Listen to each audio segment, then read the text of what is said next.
Olá, tudo bem? Olha só, nós estamos aqui partindo para nossa quarta aula para falar sobre o fruto do Espírito Santo, utilizando aí a carta aos Gálatas, tá? Lembrando que o texto base dentro do livro de Gálatas é o capítulo 5, os versos de 22 a 25. Nós estamos estudando toda a carta, todos os capítulos aí. E hoje, né, nessa semana, na verdade, nós vamos ver nessa parte 4 sobre a justificação, tá? Que está dentro dos capítulos 3 e 4. No domingo, hoje, será lançado aí em algum horário, né? O capítulo 3 e na quarta-feira, se tudo der certo, o capítulo 4, tá?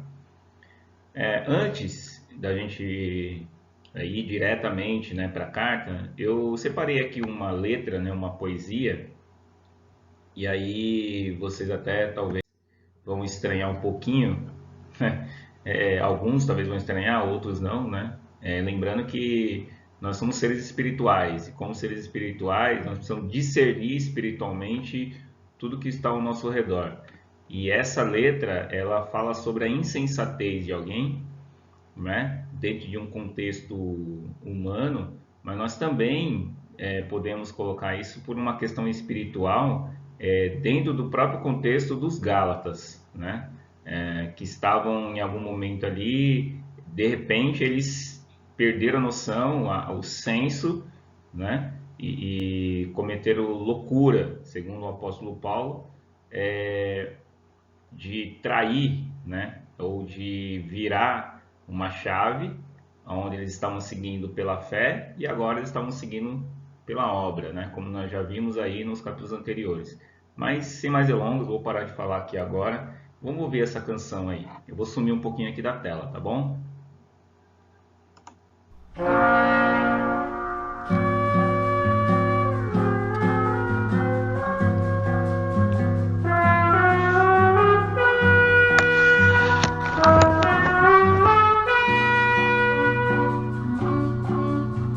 A insensatez que você fez, coração, mas sem cuidado, fez chorar de dor o seu amor, um amor tão delicado. Porque você foi fraco assim, assim tão desalmado.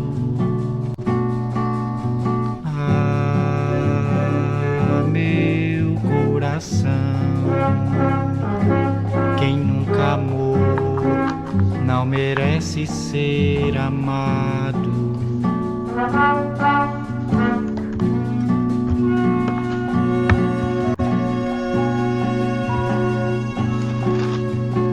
Vai, meu coração, ouve a razão, usa só sinceridade. Quem semeia vento diz a razão, colhe sempre tempestade. Vai, meu coração, pede perdão, perdão apaixonado. Vai, porque quem não pede perdão não é nunca perdoado.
Voltei. Bem, na letra, né, ele fala assim, vai coração, né, pede a razão, meu coração, né, aquele que cultiva vento, colhe tempestade, né. Então isso era o que realmente estava acontecendo com os Gálatas. Lembrando um pouquinho aí, fazendo uma recapitulação dos capítulos anteriores, isso aconteceu porque, primeiro, os judaizantes eram pessoas que eles eram sacerdotes, conhecedores, né, da letra, e viam os gentios, né, os gentios eles eram os estrangeiros ali, eles não tinham linhagem judaica, então eles eram estrangeiros, eles eram vistos com preconceito, né, pelos judaizantes, e eles entendiam que eles não tinham salvação, porque eles não seguiam os ritos, não tinham aquela tradição ali com eles. Então, por conta disso, tinha que ser acrescentado. Era um povo que precisava, vamos dizer assim, da cobertura de toda aquela obra judaica na vida deles, para eles poderem, de repente, talvez, né, Deus ter misericórdia deles e eles receberem a salvação. E aí eu quero fazer primeiro uma leitura do texto que nós estamos aqui seguindo. Em Gálatas 3, do versículo 1 até o versículo 6, ele diz assim, versículo 5, aliás. Ó Gálatas insensatos, quem foi que os enfeitiçou? Não foi diante dos olhos de vocês que Jesus Cristo foi exposto como crucificado? Quero apenas saber isso. Vocês receberam o Espírito pelas obras da lei ou pela pregação da fé? Será que vocês são tão tolos assim? Depois de começar no Espírito, agora estão querendo se aperfeiçoar na carne? Será que vocês sofreram tantas coisas em vão? Se é que na verdade foram em vão. Aquele, pois, que lhes concede o Espírito e que opera milagres entre vocês, será que ele o faz pelas obras da lei ou pela pregação da fé?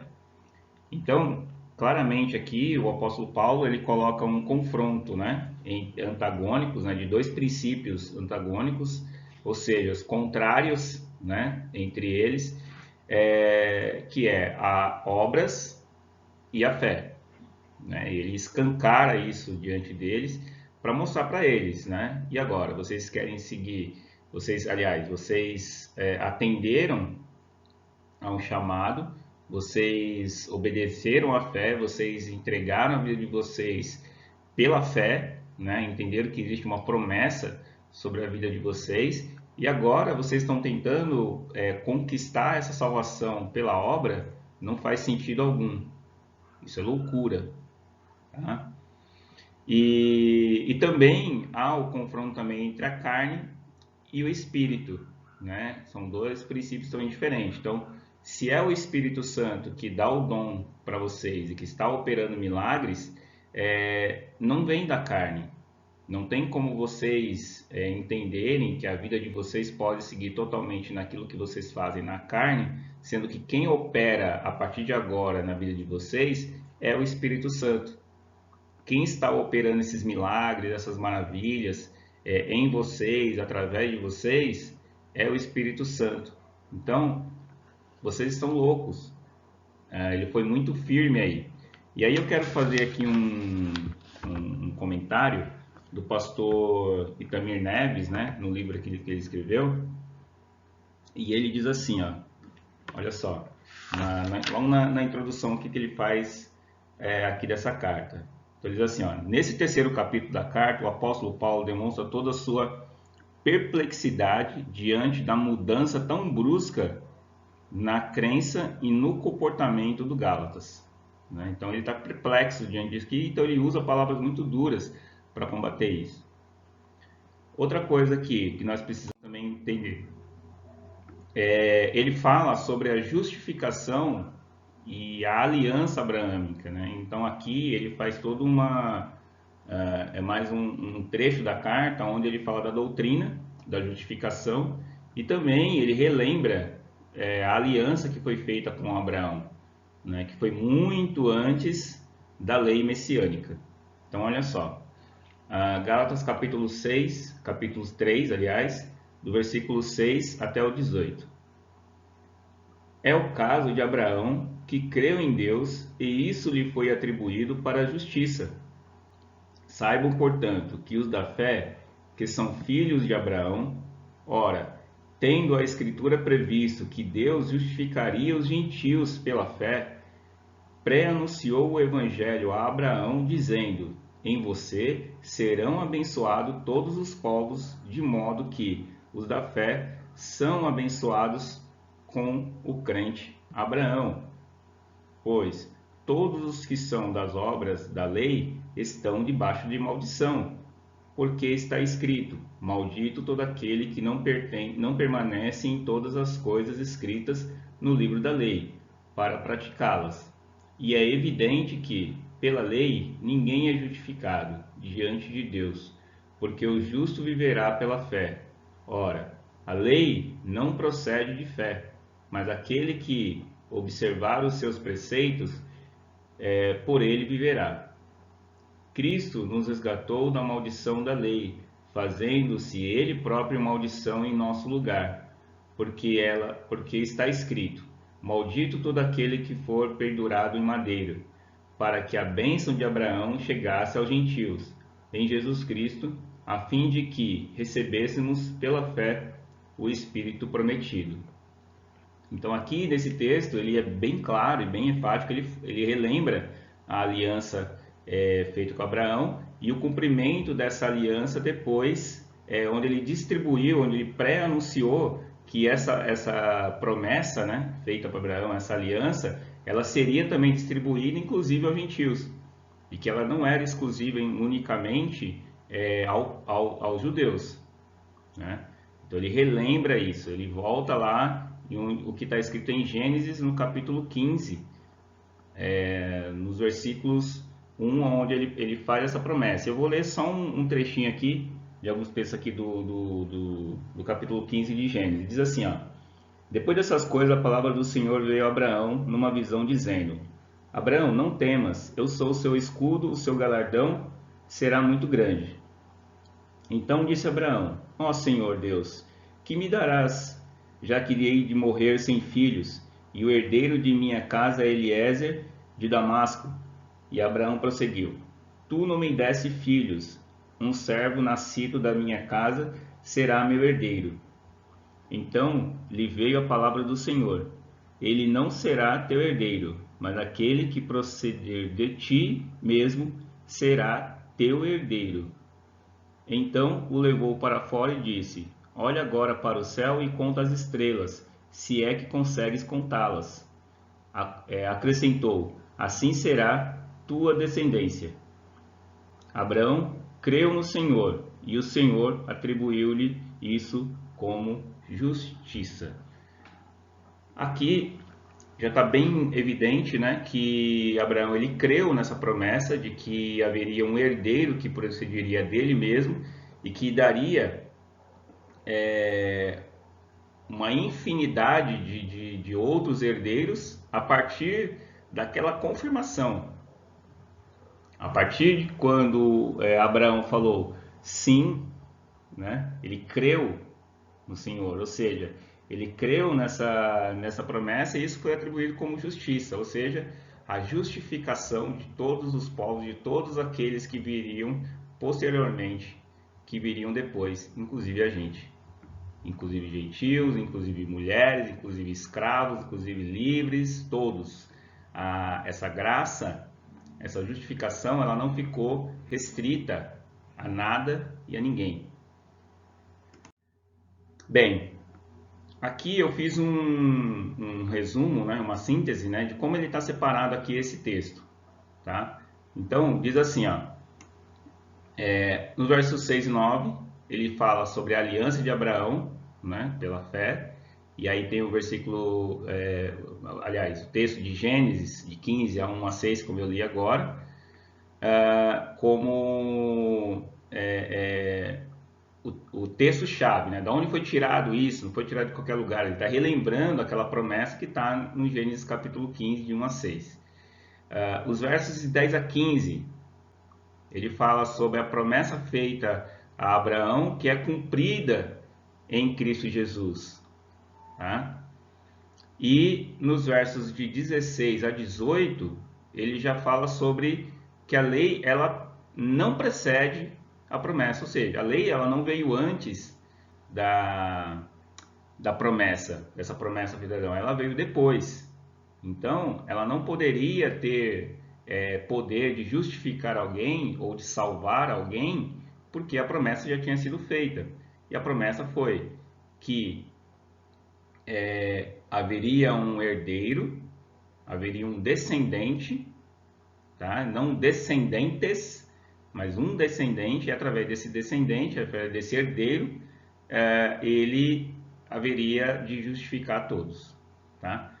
Aqui eu vou ler um texto, eu não vou ler todo aqui para não ficar muito comprido, mas nos versículos aqui de 15, tá? A partir do versículos aqui de 16, aliás, 16 a 18, diz assim, ó: Ora, a promessa foram feitas a Abraão e a seu descendente. Não diz, e a seus descendentes, como falando de muitos, porém, como falando de um só. E a seu descendente, que é Cristo. Aqui ele foi, escancarou, né? E digo isso, uma aliança já anteriormente confirmada por Deus não pode ser revogada pela lei, que veio 430 anos depois, a ponto de anular a promessa. Porque se a herança provém de lei, já não decorre de promessa, mas foi pela promessa de Deus a concedeu gratuitamente a Abraão. Ou seja, essa graça que foi concedida a Abraão, ela não ficou restrita a ele, mas ela foi disseminada, né, pelo mundo. No versículo 19 a 29, ele vai, na verdade, retomar um assunto que ele já tinha falado nos versículos anteriores, que ele já tinha falado em Romanos, principalmente, né? Que ele fala sobre a lei e o propósito dela. E aí eu vou pegar aqui, né? Claro que vocês vão ler aí a partir do 19 até o 29, até o final do capítulo, mas eu quero pegar um trecho aqui específico, onde ele diz assim, olha só: de maneira que a lei se tornou o nosso guardião para nos conduzir a Cristo, a fim de que fomos justificados pela fé. Mas, agora que veio a fé, já não permanecemos subordinados ao guardião, ou seja, não ficamos mais submissos ou subordinados à lei. Pois todos vocês são filhos de Deus mediante a fé em Cristo Jesus. Porque todos vocês que foram batizados em Cristo, de Cristo se revestiram. Isso aqui é incrível, né? Porque nesse trecho ele é muito claro, muito explícito, né? Dizendo assim, de onde provém a salvação de vocês e de onde provém agora todo o seu estilo de vida. Então, tudo aquilo que você fizer a partir de agora provém dessa fé em Cristo Jesus. Porque Ele é o guardião, Ele agora é o que te salva e o que te orienta a sua vida. É o que vai, mediante Ele, você vai se santificar. A sua santificação ela vai vir a partir da fé que você tem em Jesus Cristo. E não mediante uma série de regras. Porém, ele diz assim, que essa série de regras, essa série de leis, elas foram feitas mediante ao pecado do ser humano. O ser humano não tinha condições por si só de se organizar socialmente, nem se organizar individualmente, né? Estava totalmente perdido. Então a lei ela veio como uma forma de organizar aquela sociedade, organizar as pessoas, saberem o que é certo e o que é errado. E a partir do que ela sabe do que é certo e o que é errado, ela olha para si mesma e fala assim, eu estou perdido então. E aí, a partir disso, é que vem a justificação pela fé. Vem aquele que consuma, ele vai consumar aquela promessa feita para Abraão e diz assim: olhem para mim. Ele diz assim: vinde a mim, todos que estão cansados e sobrecarregados. Então, a lei ela acaba sendo um fardo até o momento em que a pessoa ela reconhece que sozinha ela não consegue cumprir absolutamente nada da lei. E que só vai realmente poder viver de uma forma que agrada a Deus pela fé em Jesus Cristo, certo? Aqui eu deixo as referências, tá? Que eu utilizei aqui nessas aulas. E aí, como não poderia ser diferente, ore, leia, pesquise, reflita, pratique. E até a próxima aula.